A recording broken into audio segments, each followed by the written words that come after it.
आज की वीडियो में हम सोशल स्ट्रक्चर डिस्कस करेंगे। किसी भी टॉपिक को पढ़ने से पहले हमारे पास दो अप्रोच होती हैं, या फिर उसको हम डिस्क्रिप्टिव वे में पढ़ेंगे या फिर उसको हम ऑब्जेक्टिव वे में पढ़ेंगे।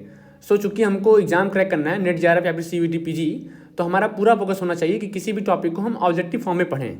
मैं भी चाहता तो आपको सोशल स्ट्रक्चर को 1-1.5 घंटे में बताता आराम से, लेंदी करके, कॉम्प्रहेंसिव वे में, बट उससे आपका एमसीक्यू सॉल्व नहीं हो पाता। बस आपको कथा कहानी मालूम चल जाता, जब आप एमसीक्यू सॉल्व करने जाते तो आपको बहुत दिक्कत आती। इसलिए मैंने ट्राई किया है कि आपको ऐसा कंटेंट प्रोवाइड किया जाए जिससे आप मैक्स टू मैक्स सारे एमसीक्यूज को सॉल्व कर पाएँ। वीडियो स्टार्ट करने से पहले आप वीडियो पॉज करके अबाउट मी में मेरे बारे में जान सकते हैं। अब वीडियो स्टार्ट करते हैं।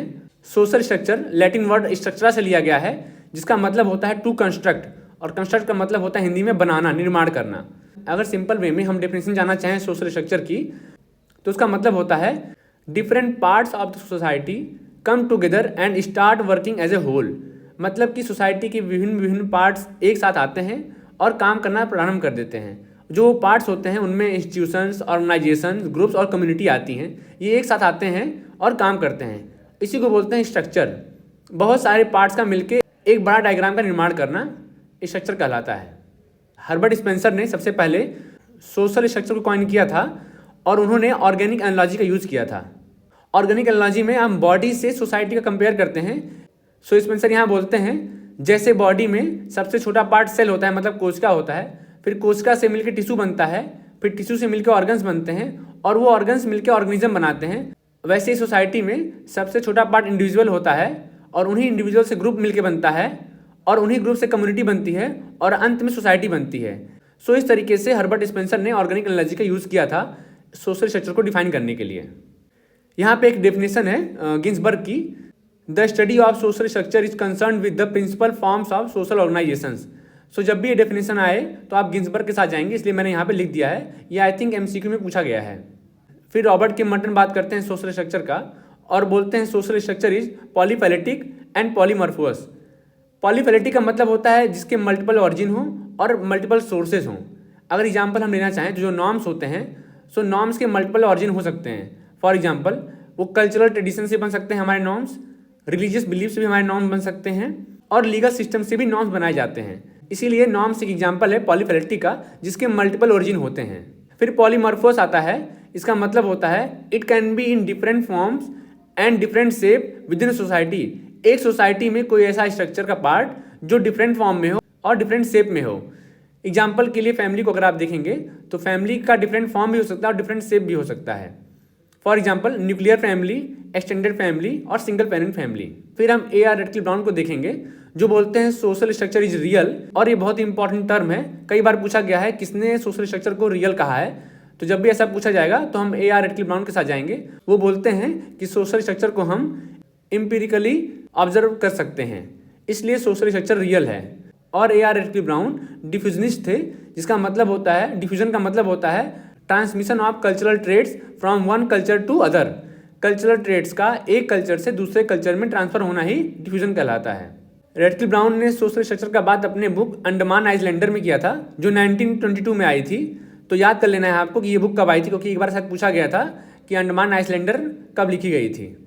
A.R. Radcliffe Brown WHR Rivers के स्टूडेंट थे और WHR रिवर्स ने अपना फील्ड स्टडी टोडा ट्राइब्स पे किया था। तो इसको आप याद कर लेना है कि WHR रिवर्स का स्टडी किस ट्राइब्स पे है। रेडक्लिफ ब्राउन ह्यूमन को दो टाइप में बांटते हैं, पहला इंडिविजुअल, दूसरा पर्सन। इंडिविजुअल को बोलते हैं बायोलॉजिकल ऑर्गेनिज्म, मतलब जो बायोलॉजिकल सेल से मिलकर बना हो। जैसा कि हमने अभी देखा कि हमारी बॉडी सेल से मिलकर बनी होती है, फिर टिश्यू बनता है, फिर ऑर्गन बनता है, फिर ऑर्गेनिज्म बनता है, तो उसी को बोलते हैं इंडिविजुअल। और पर्सन में वो बोलते हैं कॉम्प्लेक्स ऑफ सोशल रिलेशन, मतलब जो हम आसपास रिलेशनशिप बनाते हैं उसी का मिला जुला रूप ही पर्सन कहलाता है। सोशल स्ट्रक्चर में एक लाइन यूज करते हैं पर्सन टू पर्सन रिलेशन, तो ये आपको याद कर लेना है। जब भी पूछे कि पर्सन टू पर्सन रिलेशन की बात कौन करता है, तो आप A.R. रेडक्लिफ ब्राउन के साथ जाएंगे। रेडक्लिफ ब्राउन की एक फेमस डेफिनेशन है, society is an organise system where norms and values control the relationship of a person. तो इस डेफिनेशन को आपको याद कर लेना है। अगर पूछे ये डेफिनेशन किसकी है, तो आप रेडक्लिफ ब्राउन के साथ जाएंगे। उन्होंने सी सेल का एग्जाम्पल यूज किया था सोसाइटी और स्ट्रक्चर को डिस्टिंग्विश करने के लिए, मतलब सोसाइटी और स्ट्रक्चर में विभेद करने के लिए उन्होंने सी सेल का एग्जाम्पल यूज किया था। सी का मतलब होता है समुद्र और सेल का मतलब होता है, आई थिंक हिंदी में घोंघा बोलते हैं इसको। तो सोसाइटी को ये बोलते हैं समुद्र और स्ट्रक्चर को बोलते हैं सेल। मतलब जैसा कि हमें पता है कि समुद्र में घोंघे पाए जाते हैं या फिर सेल पाए जाते हैं, वैसे ही सोसाइटी में भी स्ट्रक्चर पाया जाता है। रेडक्लिफ ब्राउन एक टर्म का यूज़ करते हैं सोशल पर्सनालिटी, जिसका मतलब होता है the position which a human being occupy in A social structure. ऐसा पोजीशन जो एक ह्यूमन बीइंग सोशल स्ट्रक्चर में ऑक्यूपाई करता है उसे बोलते हैं सोशल पर्सनालिटी। फिर रेडक्लिफ ब्राउन दो टर्म्स की बात करते हैं, यूनोमिया और डिस्नोमिया। यूनोमिया का मतलब होता है well functioning of the structure, मतलब जब स्ट्रक्चर सही से काम कर रहा हो, उसमें कोई भी गड़बड़ी ना हो, उसको बोलेंगे यूनोमिया। और जब स्ट्रक्चर सही से काम नहीं कर रहा हो उसको बोलेंगे डिस्नोमिया, मतलब malfunctioning of the structure.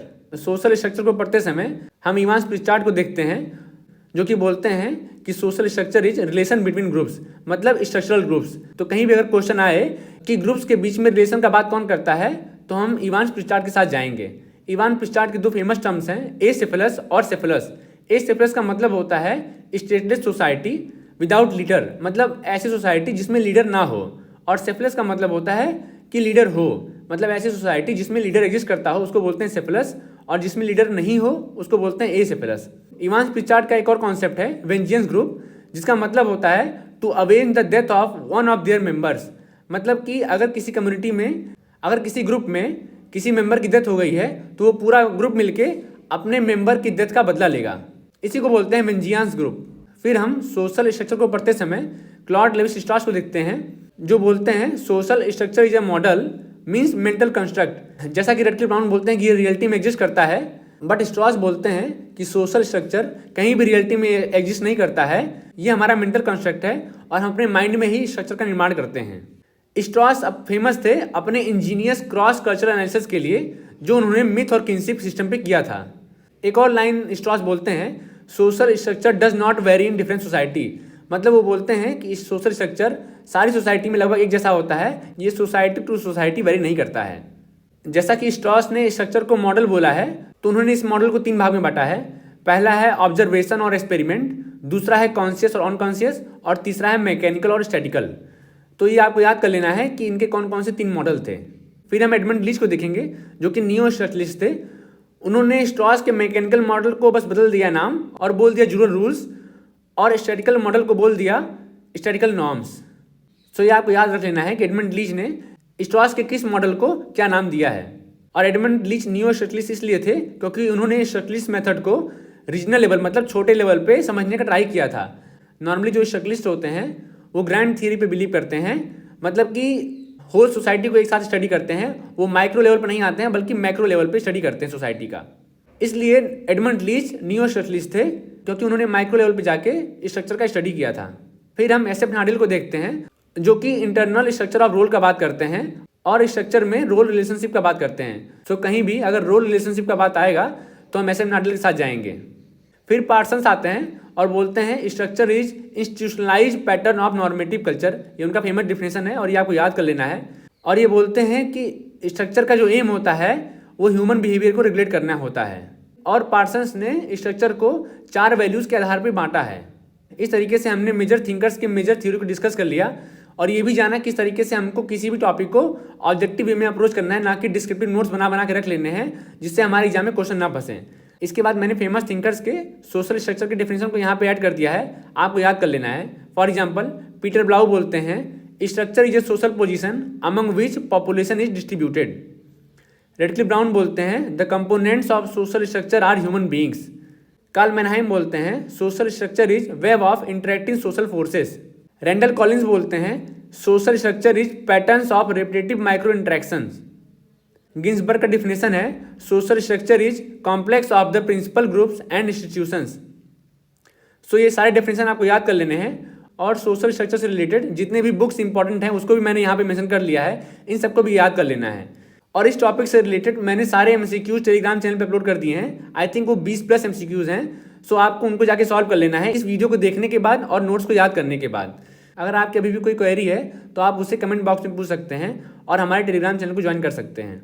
सो इस तरीके से हमने ऑब्जेक्टिव वे में किसी भी टॉपिक को कैसे पढ़ना है ये देख लिया और सोशल स्ट्रक्चर को अच्छे से डिस्कस कर लिया। होप तो ये वीडियो आपके लिए हेल्पफुल रहेगा।